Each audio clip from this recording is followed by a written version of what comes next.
So today, we're doing something a little different. We're not breaking down some big historical event or a new scientific theory. Instead, we're diving deep into a story. It's a really chilling, first-hand account of a single night of absolute terror on a beach that's already infamous for its dark legends, Dumas Beach. You know, every good horror story starts with a warning, right? Well, this one is no different. This is a phrase that's been passed down for generations in the villages all around Dumas Beach in Surat, India. Think of it as local folklore, a rule for survival, and it is right at the heart of everything we're about to get into. And what does it mean? Well, it translates to this: a simple but absolutely terrifying instruction. It really sets the stage for a story about what happens when that very warning gets put to the ultimate test. So where does our story kick off? Not on some dark and stormy night, but in a bright, noisy college canteen. We've got 5 friends planning a trip, and they're kind of tired of the usual spots. They're looking for something with a little more of an edge. Okay, so let's meet our crew. First up is Mayor. His family is from a village near Surat, so he's grown up hearing all the local legends. Then you have Kushal, he's the adventurer of the group, always pushing for more excitement.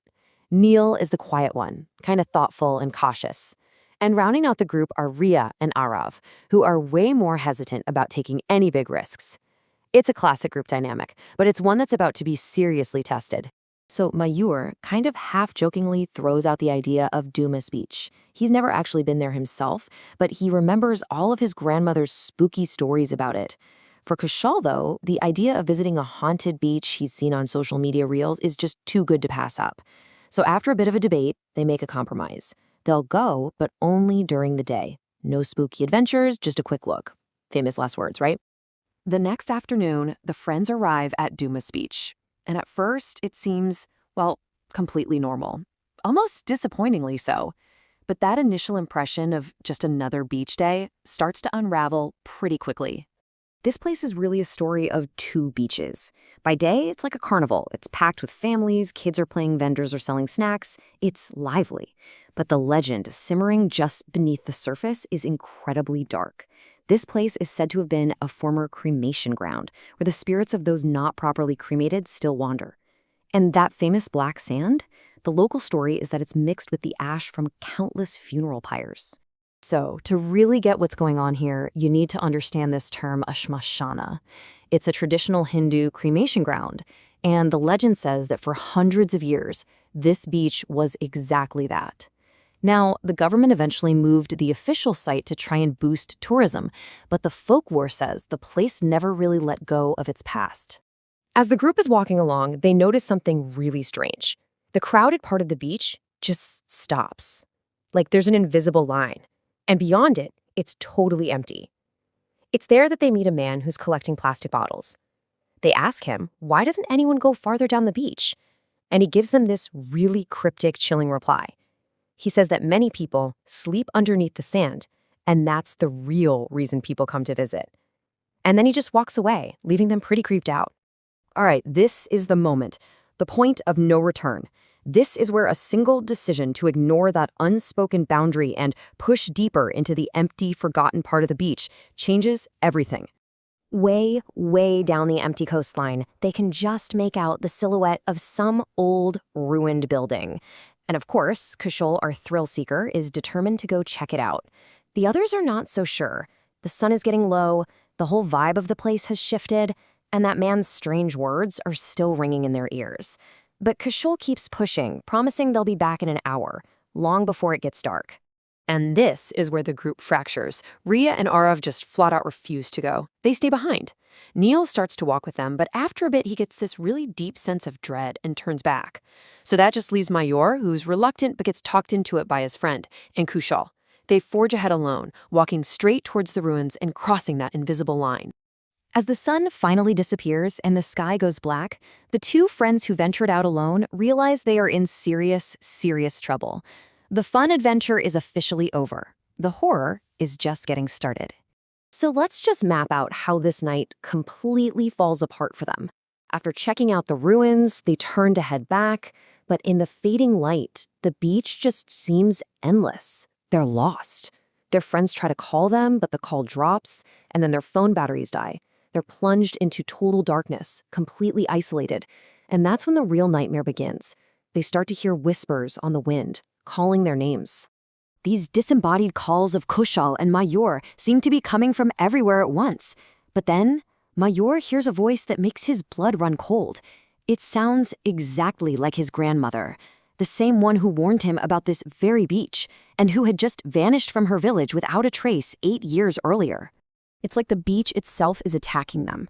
Suddenly, the air fills with the unmistakable smell of a funeral pyre, that smell of burning wood.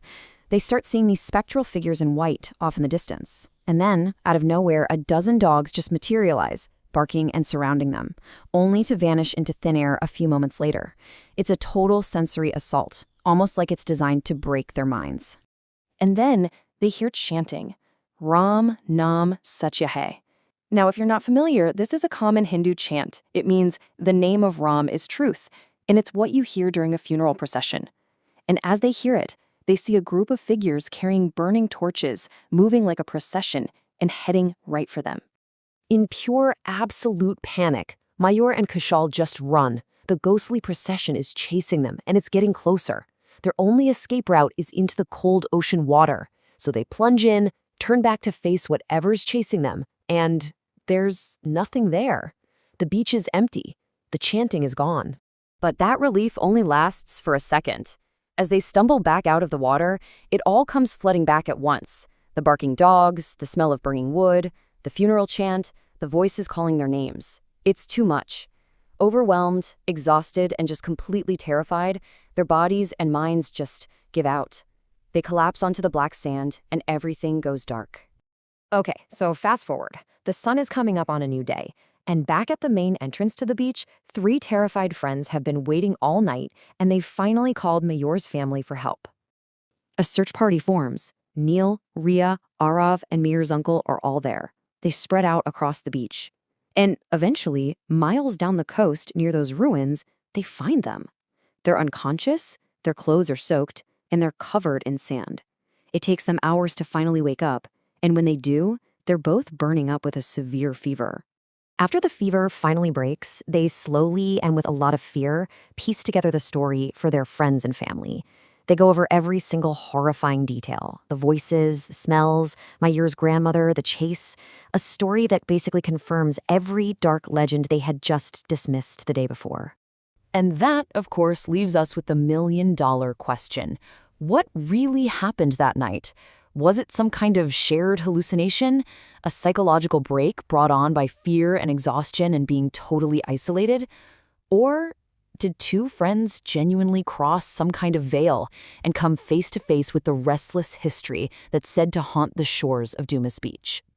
We'll probably never know for sure, but whatever it was that happened on that beach left a permanent scar. The story ends with this incredibly chilling fact. Years later, the smell of burning wood is still enough to make Mayur scream in his sleep, trapped in the memory of a night that should have never happened.